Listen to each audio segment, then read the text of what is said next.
Bonjour à tous et bienvenue sur boursicoté.com pour cette nouvelle analyse technique Forex et matières premières avec une paire de devises euro-dollar qui valide son rebond à partir de la zone de support des 1,0780, signal qui avait été indiqué hier soir. Donc on voit bien ici qu'on est venu continuer à monter, on est très proche ici de la zone des 1.0880 et on se stabilise ici au niveau de la moyenne mobile 20 exponentielle après avoir marqué un contact ici avec la bande de Bollinger supérieure.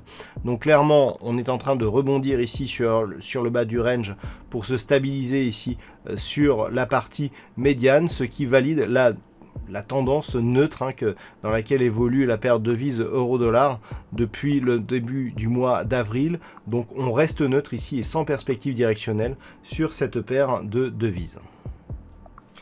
Et une configuration quasi identique sur la paire de devises livre sterling contre dollar américain, un câble qui évolue lui aussi depuis la fin du mois de mars, puisque l'on est rentré ici dans ce range le 27 mars exactement, donc entre 1.22 et 1.2645, on évolue dans ce range, donc là aussi la dynamique court terme est totalement neutralisée, on est en train ici de se positionner et de s'équilibrer sur la zone médiane de ce range, donc c'est totalement neutre sur cette paire de devises, livre sterling contre dollar américain. Et puis sur l'or, hier j'attirais votre attention sur une possible reprise du mouvement haussier du métal jaune, donc suite ici à cette phase de hausse, cette dynamique haussière qui avait cassé donc cette zone de point haut. On s'était stabilisé ici entre ce point haut des 1747,55 et cette zone ici de support des 1671 $ l'once, avec ici la zone des 1705 qui agissait comme zone médiane de cette zone de range. Alors, les choses ont un peu changé hier puisqu'on est venu casser ici cette zone des 1705. Donc on a inscrit un plus haut supérieur à cette zone de point haut significative. Et puis on est venu ici au contact de la bande de Bollinger supérieure. Donc si on s'approche encore, on peut constater que malgré un retour ici sur cette zone des 1705, déjà il y a deux choses que l'on peut constater.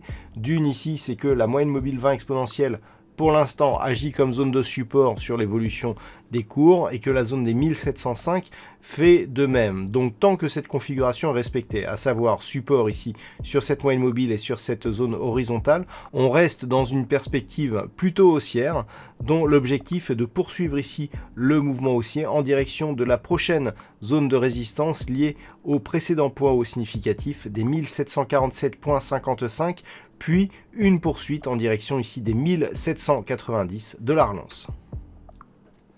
Et puis enfin sur le WTI, il semblerait que l'on se stabilise après un beau mouvement haussier ici. Donc cette semaine, on a connu une fin de dynamique, on a eu un nouveau plus haut significatif ici proche des 27 $ le baril avant une stabilisation ici aux alentours des 24,50 $ le baril. Alors ce qui est intéressant, c'est que par rapport ici à cette dynamique fortement baissière, c'est que l'on a dépassé ici la zone des 21,37 $ le baril qui représente le retracement à 61,8% de Fibonacci sur cette dynamique. Donc qu'est-ce que cela veut dire? Cela veut dire que nous avons une probabilité assez forte de rejoindre ici la zone de point haut qui est précédée donc cette phase de consolidation proche des 30 $ le baril. Alors actuellement les cours se stabilisent donc au niveau de cette zone des 24,50. Ce qui est intéressant, c'est que même avec cette stabilisation, on peut constater ici que la moyenne mobile 20 exponentielle agit comme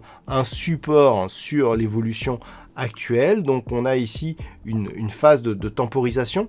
Attention toutefois, avec cette zone ici de volatilité un peu plus forte, on pourrait avoir, si les cours venaient à valider rapidement ici la zone des 23 $ le baril, une petite configuration en diamant qui pourrait nous ramener rapidement ici sur la zone des 19,40 $ le baril. Pour invalider ce scénario, il faudrait casser le point haut significatif ici qui a été marqué cette semaine, proche des 26,80 $ le baril, auquel cas nous aurions donc une validation de la poursuite du mouvement haussier en direction des 28 puis des 30 $ le baril. Voilà donc ce que l'on peut dire sur cette analyse technique Forex et matières premières. Passez un bon week-end, on se retrouve dès la semaine prochaine pour d'autres analyses techniques, toujours sur le site boursicoté.com.